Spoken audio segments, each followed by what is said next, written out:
Nakalipas na itong nangyari dito sa United Arab Emirates, pero sa pamamagitan ng video na ito ay gusto kong bigyan ng paalala ang mga kababayan natin na nasa Middle East o sa kahit saang bansa man sa Middle East o sa kahit saang bansa man sa buong mundo.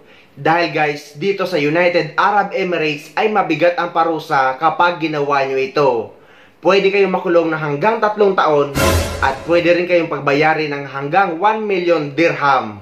Dahil dalawa sa kababayan natin Pilipina dito sa UAE na nagtatrabaho sa isang salon at habang inaayusan nila ang kanilang customer na isang local dito sa United Arab Emirates or isang Arabiana, ay ito ang naging sentro ng kanilang topic or ng kanilang usapan. Pero ang hindi nila alam ay nakakaintindi ito ng Tagalog. Dahil ang nanay pala nito or ang nanay niya ay isa din palang Pilipina.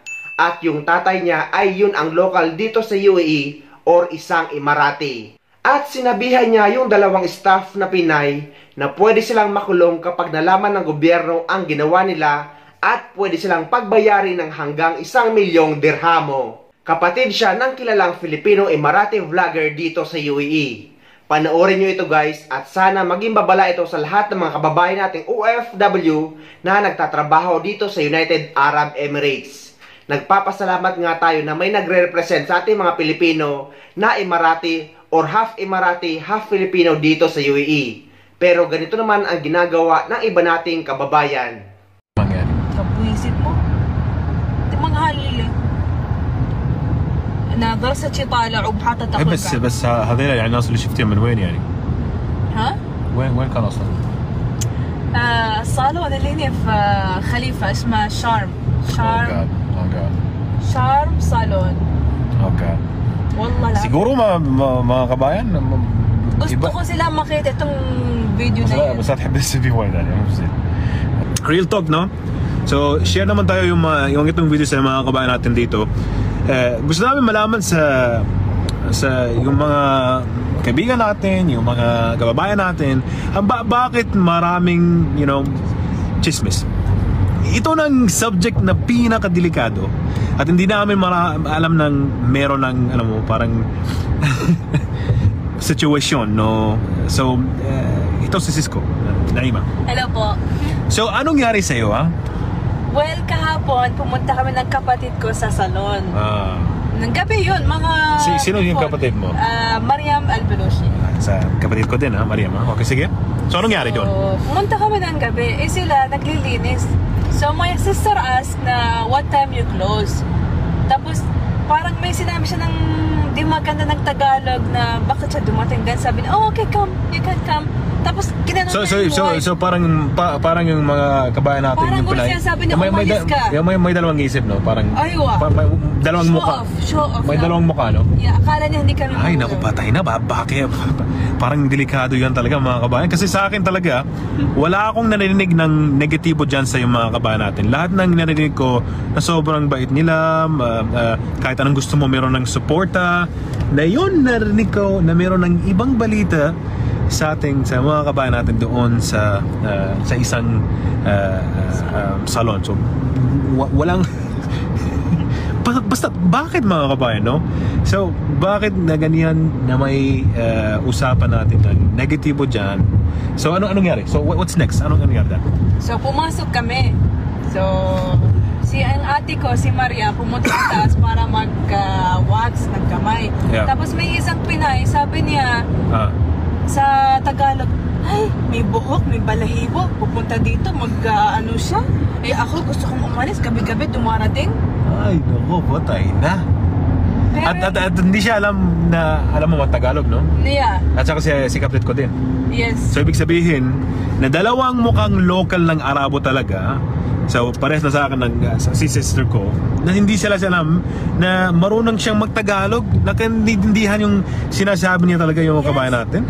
But the way she talk, alam mo, na parang gusto niya, umalis ka. Paano yan? Natatrabaho ka dito, hindi ka mag-chismis-chismis. So, palaging ganyan, no? Yes. So, umalis ng kapal, bumunta sa baba, nagsumbong sa may-ari na ganito-ganito ang babae. Tapos yung ako, may dalang babae, gumagawa ng buhok ko, isa dito, nag-aagawan. Sabi ko, excuse me, hindi ako toy. Na ganito. Sabi ko, To ibig sabihin na paglaruan, no? yes. Ay, nako. Ay, bakit ganun? Tapos sabi, tinan mo yung buhok ko na, hindi magandang kulay. Mas maganda yung sa akin nung ginawa ko ng itong kulay.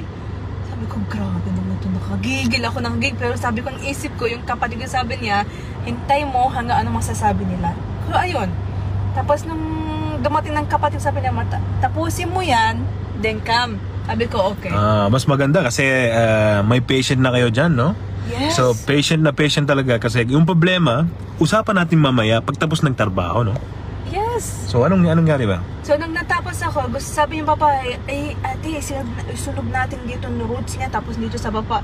Sabi ko, excuse me, I don't want too much blow dry, and please don't burn my hair. So kabayan, just to give you a quick story to what happened, yeah, just for those who are watching us right now, kamusta na po kayo dyan? So, may incident na kami na si kapatid ko, dalawa, sa isang salon, napunta na sila. At saka nakaka-negatibong anong tawag dyan, yung chismis. And they were just speaking stuff badly about my two sisters, not knowing that they actually know how to speak Tagalog. I mean, why would you speak in the beginning to people like that? Kahit hindi half na lokal, mga pure, huwag kayo magchismis kasi bawal sa Pinas magchismis. Pwede yan makulong kayo. Hindi kayo nang ihihiya kasi masakit sa amin yun. Kasi half Filipino kami. Masakit na magchichismis-chismis. Yeah. So, nung nagsabi kami sa may-ari ng salon, pwede kami mag-usap sa mga yan. Sabi niya, sige. Kasi nahiya siya tuloy, hindi siya masyasabi. So, pumunta kami. So, first time, my sister Mariam, nag-fluent siya ng Tagalog. Talagang binuhas ng galit niya sa mga Pilipina. Ay, nako! First time. Ay, nako! Sabi ko, yes, go sister, go! Pagsabihin mo mga yan. Bagsak! Tapos nasabi niya, lahat kayo makinig sa akin. Akala niyo hindi ko alam marunong mag-Tagalog? Akala niyo? Half Pinay po ako. At masakit lahat ng sinabi niya sa akin. Ayan, okay, may balahibo ako. Bakit? Kayo mga Pilipino, walang balahibo? Hindi kayo proud? O anong masama kung darating ako mag-wax? Sana yun, sakit lang. Why they invest wax? Ganyan, so for what? Para mag-ganun lang? Laruan? Ano yan? Nahihiya kayo kasi marunong kami mag-Tagalog. Saan ang mukha nyo? Nasa floor na. Tapos na kayo, nagbabasa yung mga floor. Naglilinis kayo at ng mga customer dito. Ano mo sasabi? Paano maglalaman ng mga government ko anong ginagawa nyo? Napahiya kayo, no? Sabi ko, ikaw, yung dalawa na yan, ikaw, gusto mong sunugin ng buhok ko? Sige, sunugin ko yung hair mo. Masaya ka? Masaya kayo mag-chismis? Ay, naku, galing sa puso talaga kasi masakit, no? Masakit. Talaga, wallah. I don't want to say to mga Pilipina, kasi Pilipina kami, we proud, pero masakit sila magsalita. And I want to share with you guys how the situation, Filipino, no? yes. Yeah. At sana manood sila. At sana, please, don't chismis.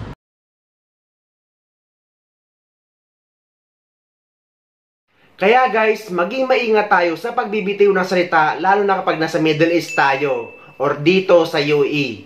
Dahil karamihan din sa ibang lahi dito, mapalocal man or ibang nationality, ay marunong magsalita at marunong makaintindi ng salitang Tagalog. Parang language lang nila guys na kaya nating intindihin at kaya din nating sabihin.